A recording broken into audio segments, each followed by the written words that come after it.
That was a big focus for Euphoria, was removing that potential. And now it's left open and capitalized on by both squads.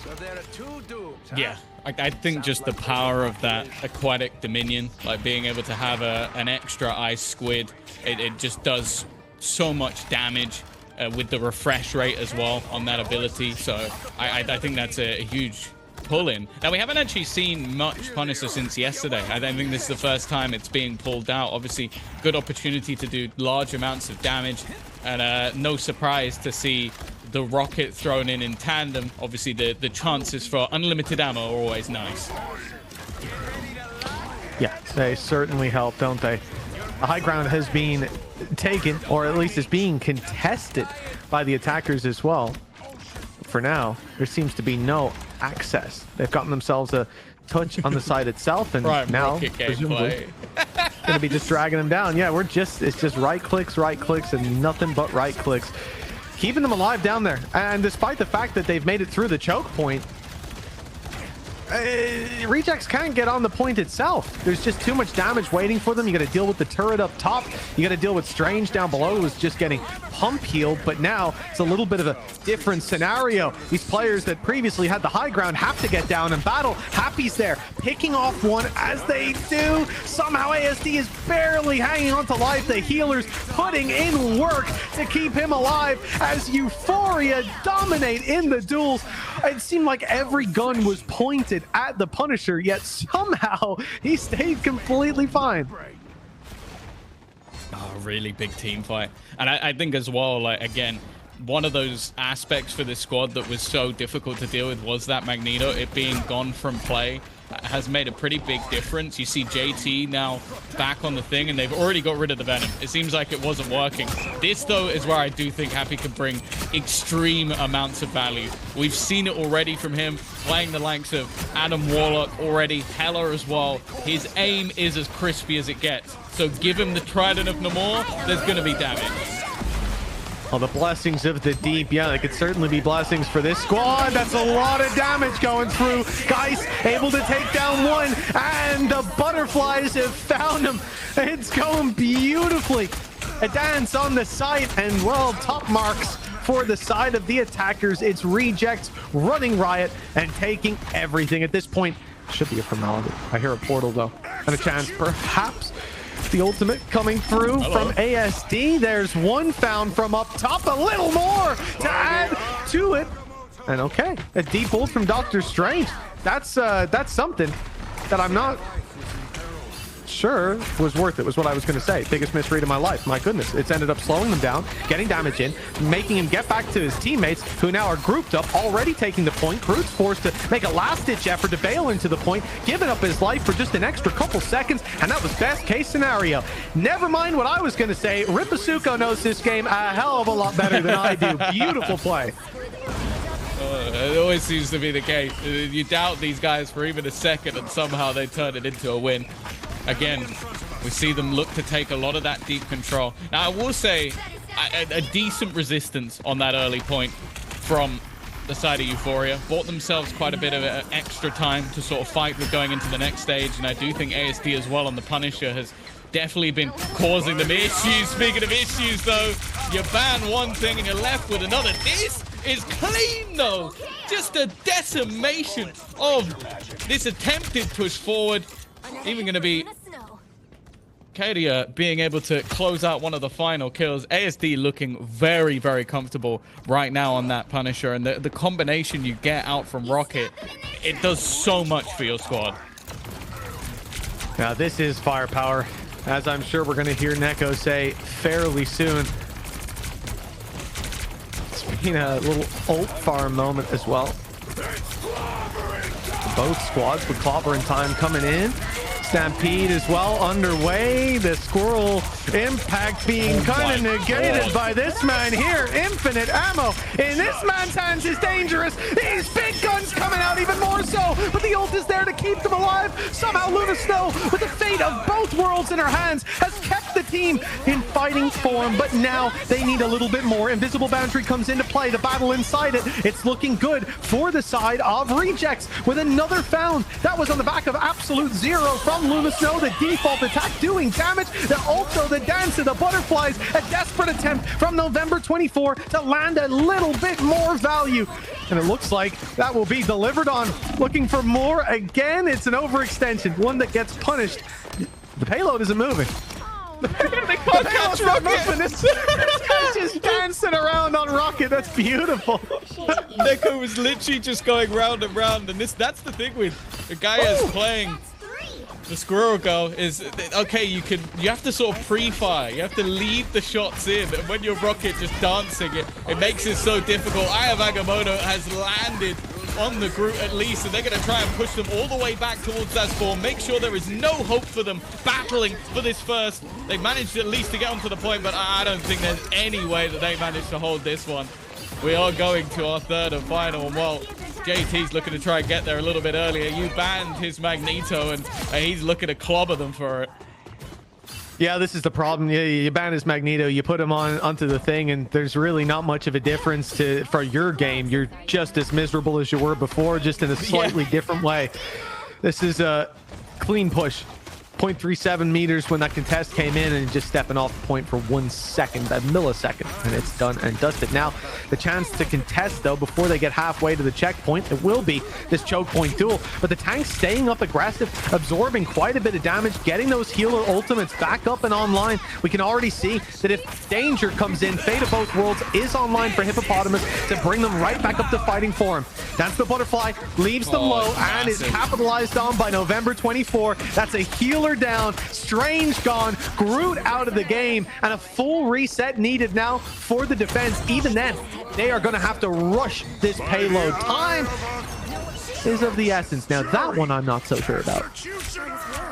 Oh, we've seen the pop attempted by Punisher, looking to try and clear out anybody that he absolutely can with a final judgment. It's only going to be the singular kill, and that was the thing. The whole idea, the concept just moments ago was to try and deny them with that ult, but the thing is they don't even get remotely close. And I actually think this time November 24 needs to be given almost all of the credit. There is a moment where you see Rocket throw out that damage boost, the Seer ultimate, something that on its own has received a lot of critique, but in a team play setting combined with final judgment, that's a team wipe. And the second it goes down, immediately you see the dance of the butterfly in play and kills Punisher. And that, oh, we saw it just now. It came in a little bit early on. It got one kill and the point still crossed over the line. So it was all about that timing. And November 24 is a world-class expert of rocking your timing and ruining your plans. Really beautiful gameplay. It's pushed us to here, and obviously your Eye of Agamotto as well that came in right at the end. I said I'm not sure about that one. You know, that's an Eye of Agamotto, I'll say, won't have the same impact as the last, but it was just to get a quick switch onto Captain America, have that little bit more mobility around the point, ability to contest further, because I think these more static tanks were being punished so heavily in those late fights. So an understandable switch, and so obviously you're not just going to waste 50% of the ultimate. You might as well use it. The game's about to end. 3-0 though. Rejects. Where's this going? On the defense. They've made it the full way on the attack. Yeah, where is this going? They're gonna have some. They're gonna shoot on. I wonder. Well, because there's also where you wait if your opponent will do a portal. No, yeah, it literally is just gonna be an attempted dive on them. Just basically catch them from behind. I think. Yeah. Maybe they were going to try and do the portal off the map if their opponents were going to try and take the high ground. We've seen a few teams attempt that, although I think it's more likely to work in your ranked games than in a game like this. But already, this immediate attempt at a brawl has left quite a lot of damage being taken. I like the pick of the Hulk. Maybe just try to be a little bit more disruptive and aggressive in those moments. But, well, it's an early start already on the board for Gaia's. 2 healers down. Yeah, it's a huge problem now. I don't know what you're going to do on that defensive side. There's been a shutdown. Okay, we'll block out for Ripasuko. He's closing the distance. He's doing the damage. Not afraid to get his hands dirty. And yeah, look, at the point where Namor's sitting on high ground, it's a very dangerous position. I think that's something that on this attack, Euphoria now are going to have to try to deal with, because you can't have him just up there picking off the healers and having free reign of the place. That's the thing. You have that. You have a get out of jail free card with the bubble to make sure that you're not going to be falling too easily. I like this. We're seeing the fact that JT is consistently moving back towards his teammate tank, basically trying to get into a position where they can help out the other vanguards. And while Riverzoko's already going to get rid of Happy, trying to beat them at their own game. We saw this before where November 24 was challenged on this Psylocke, and I will tell you for free, that challenge failed miserably. Happy has been one of those players to really look good throughout this tournament. That's unfortunate. Strategist ult just a little bit too late, and now they've all been caught with the Eye of Agamotto. They're trying everything to break back into this side here, but they are losing a lot of the battle. That is a big kill coming out, though, from the side of Kadia. Seems to have helped out, indeed, but look at the high ground. Who's just firing down from up there? It is, of course, Namor. He's dropped down. Falling back a little bit, but a little bit too late by the looks of things.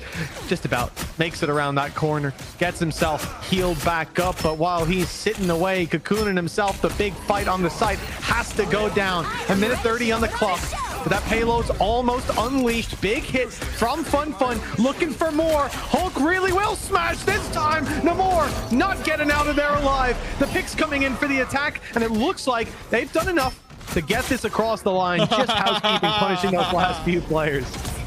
You activate the World Breaker, the Mega Hulk, and you're immediately frozen by Luna Snow. It's got to be unfortunate, but the job's done. That was the goal. Get yourselves in, get yourselves onto the next point, and while Fun really is having a wonderful time already, forcing Doctor Strange all the way back, we'll group up with the rest of the team as they look to get as much ground. And again, this is something we mentioned throughout the tournament thus far from the side of Euphoria. They are not a team that likes to sit back. They are constantly looking to try and pressure as far forward as they can without overextending. That's the big thing, though. You don't want to get caught, because then you go all the way back to your spawn. Yeah, they very much can't lose that mojo, though. Getting aggressive and running down that clock, it could be the difference between 2 fights or 3. Getting to this getting this payload to the checkpoint, excuse me. Namor, he's got a good angle. Oh, but they've just about made it into the invisible boundary. That's a brave play. Oh, no. Going diving in and just giving Namor the pick. Oh, this is devastating. There's no way out. The only question is how many will be staggered and how long will it take to get back? Beautiful. That was the thing. I feel bad for Flo in that moment. It was a choice between dancing with the butterflies or going straight back into the Namor. And honestly, Namor probably was the lesser of the two evils. Yeah. I don't think you're surviving that ult as a squishy character, but that is an unfortunate truth. Already getting over halfway on this second point in relatively good time. It's whether or not there is going to be a response here from Rejects. Well, there's one at least. The Luna Snows will be traded out. Euphoria lose one of their tanks as well. Happy trying his best to recover on that kill. 15 HP. Repasuko barely alive, but makes it out. The tank dip for the defense. He's still in trouble. I thought he was out, but he got pulled back in. The Squids finishing him off, and Euphoria running riot with these picks, finding every single thing, and the Hulk buying them precious time. Now just a few meters away from hitting that checkpoint. They need to run. Rejects need to contest it now, and it looks like the portal will be used. They'll try to step in, but it's too little too late. It has such a hefty cooldown on it as well that it probably means there's not going to be much of an opportunity to reuse, although saying that, at this point, you're not really going to use it. You spawn directly in spot, so chances of it really having a mass use is fairly slim at this stage. I'll say Fun on the Hulk has been a huge pickup. I think we saw this a lot in OCE. The Hulk usage was really massive for the squad, but he has definitely been a difference maker in this one. Obviously, the only goal here is to get it all the way as quickly as possible. November 24 still fighting tooth and nail, though. Again, just causing them issues on this Psylocke. It's been a joy to watch him play this specific character. We got that little reroute up top. And November 24 is very much lurking in wait. 84% of the ultimate, and seeing if there's going to be someone that steps out of line, a little bit too far. Namor talked about the danger that this man poses. And you see it there. Damage done. Connected on the kill with the teammate trade. Ripasuko is going to struggle to get out of here, but luckily gets inside.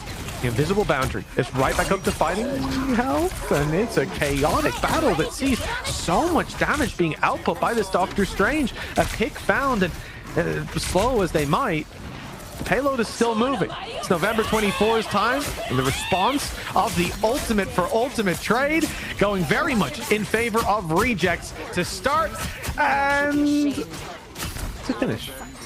Hulk got out of there.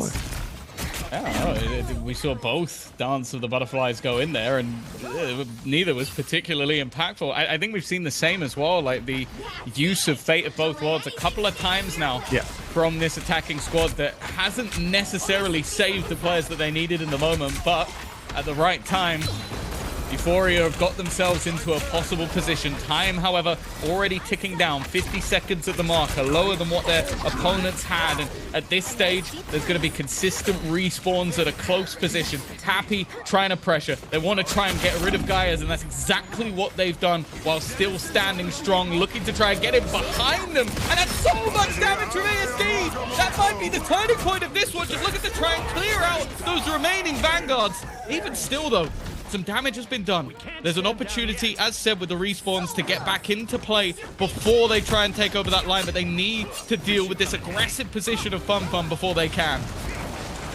You know, it's bad when not even Invisible Woman's ult can help you. That Invisible Boundary doing next to nothing, but here it comes in now for the defensive side, and it is certainly helping them out, winning all the duels, and there's nothing to say in response. All they can do is watch as just a few meters separates these two, but it will be enough by the narrowest of margins. Again, they've done it. A matter of meters in between them. Oh, that is devastating. And for Euphoria, Tom, I can only imagine the feeling seeing this turn from a BO7 into 4 maps in a row needed.